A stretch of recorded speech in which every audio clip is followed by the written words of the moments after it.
నమస్కారం మాకల్ఫ్ న్యూస్ కి స్వాగతం. ప్రతిరోజు 6 దేశాల తాజా వార్తలు మీకు అందించబడుతున్నాయి.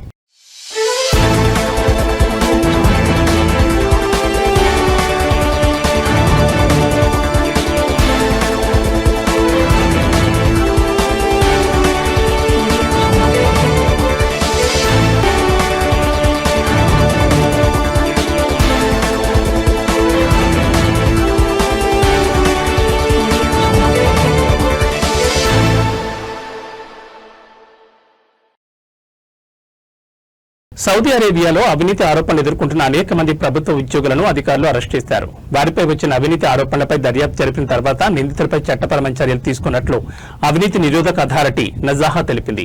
ప్రభుత్వ విధులను దుర్వినియోగం చేసే వారి పట్ల కఠినంగా వ్యవహరిస్తామని అథారిటీ హెచ్చరించింది. అరెస్ట్ అయిన వారిలో పలు ప్రభుత్వ శాఖలకు చెందిన ఉద్యోగులున్నారు. వారితో పాటు అవినీతికి సహకరించిన పౌరులను కూడా అరెస్ట్ చేసినట్లు అథారిటీ వెల్లడించింది. అరెస్ట్ అయిన వారిలో ప్రధానంగా విదేశీ పెట్టుబడిదారి యాజమాన్యంలోని కంపెనీకి క్రషర్ లైసెన్స్ ను చట్టవిరుద్ధంగా మంజూరు చేసి ఎస్ఆర్ 16,25,000 మొత్తాన్ని లంచంగా స్వీకరించిన పరిశ్రమ మరియు ఖనిజ వనరుల మంత్రిత్వ శాఖ ఉద్యోగి ఉన్నారు. ఒక గవర్నరేట్ మున్సిపాలిటీలో పనిచేస్తున్న ఒక ఉద్యోగి చట్టవిరుద్ధంగా వాణిజ్య సంస్థకు టెండర్ జారీ చేసి ఎస్ఆర్ 1,95,000 తీసుకున్న వ్యక్తి ఉన్నారని వెల్లడించారు. వీళ్లతో పాటు పలు ప్రభుత్వ శాఖల్లో పనిచేస్తూ తమ విధులను దుర్వినియోగం చేస్తూ పట్టుబడిన పలువురిని అరెస్ట్ చేసి రిమాండ్కి తరలించినట్లు అథారిటీ ప్రకటించింది.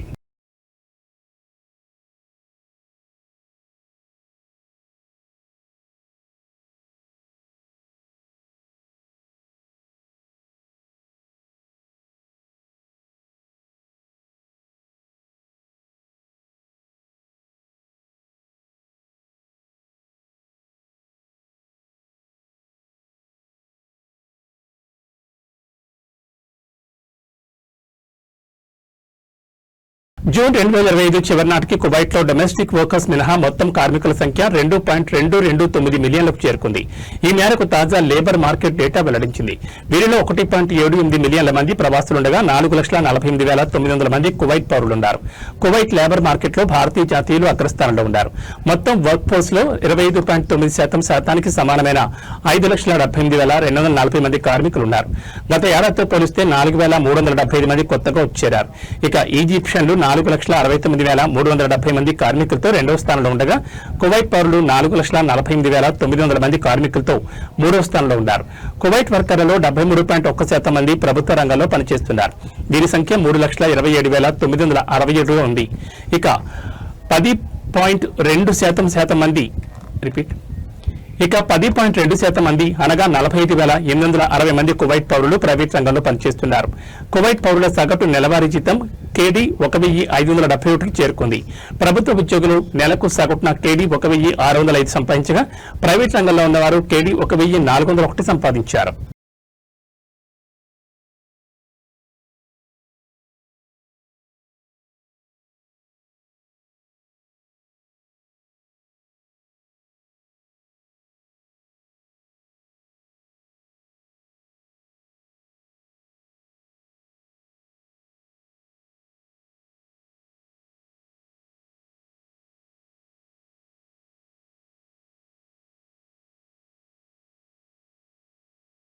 బహ్రెయిన్ ఇంటర్నేషనల్ ఎగ్జిబిషన్ సెంటర్ లో 3వ Asia Youth Games countdown ను ప్రారంభించారు. Bahrain Olympic Committee vice president మరియు ఆసియా యూత్ గేమ్స్ కోసం Olympic Council of Asia vice president His Highness Sheikh Isa bin Ali Al Khalifa దీన్ని ప్రారంభించారు. ఈ కార్యక్రమంలో పలువురు సీనియర్ అధికారులు పాల్గొన్నారు. అక్టోబర్ 31 వరకు జరిగే ఈ వేడుకలు క్రీడా స్ఫూర్తి, ప్రతిభ మరియు సాంస్కృతిక మార్పిడిని చాటిచెప్తాయని పేర్కొన్నారు. ఆసియా అంతటా ఉన్న యువ అథ్లెట్లకు ఆతిథ్యం ఇవ్వడానికి బహ్రెయిన్ సిద్ధంగా ఉందని తెలిపారు.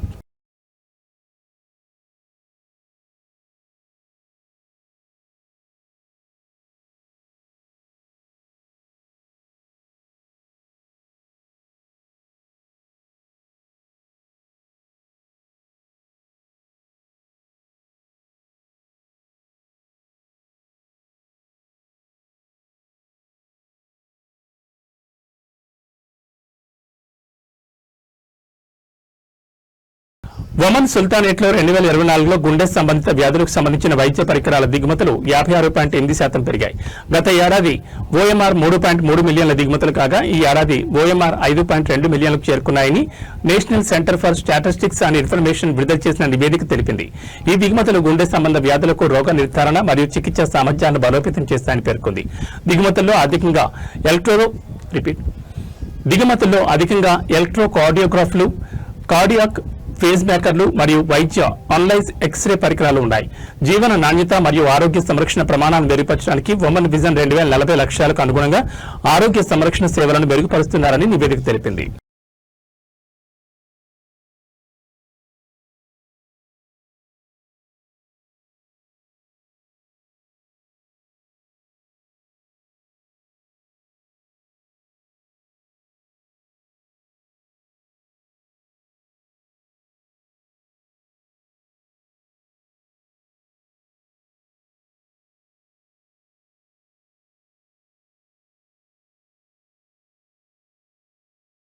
ఆంధ్రప్రదేశ్ ముఖ్యమంత్రి నారా చంద్రబాబు నాయుడు యుఏఈ పర్యటనలో భాగంగా దుబాయ్కి చేరుకున్నారు. విశాఖలో జరగబోయే సిఐఐ పార్ట్నర్షిప్ సమిట్ కు ప్రపంచ పెట్టుబడిదారులను ఆహ్వానించేందుకు ఈ పర్యటన చేపట్టారు.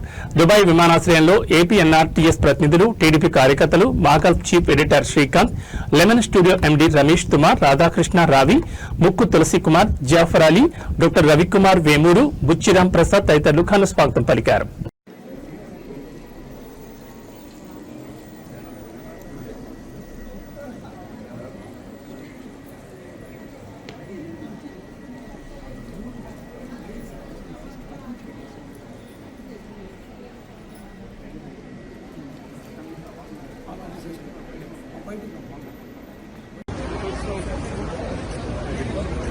Sir Srikanth sir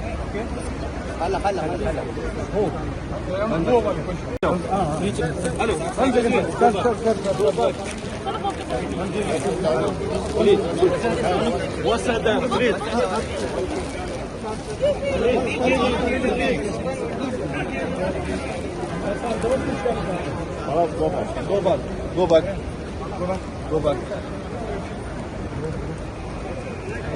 Excuse me. Go back. Hello. Go back. Go back.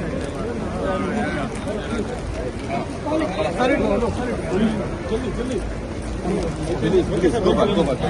Go back. Hello. Go back. Please.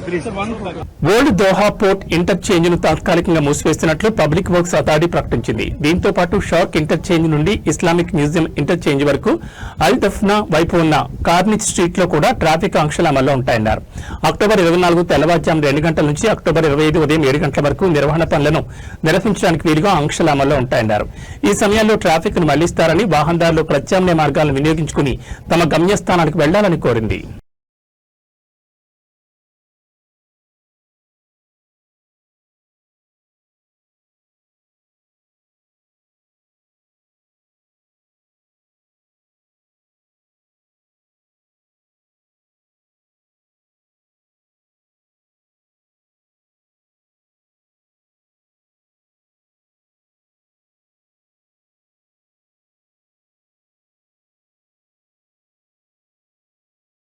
ఇవి మాగల్ఫ్ న్యూస్ విశేషాలు. మరో బులెటిన్లో మళ్ళీ కలుసుకుందాం. నమస్కారం.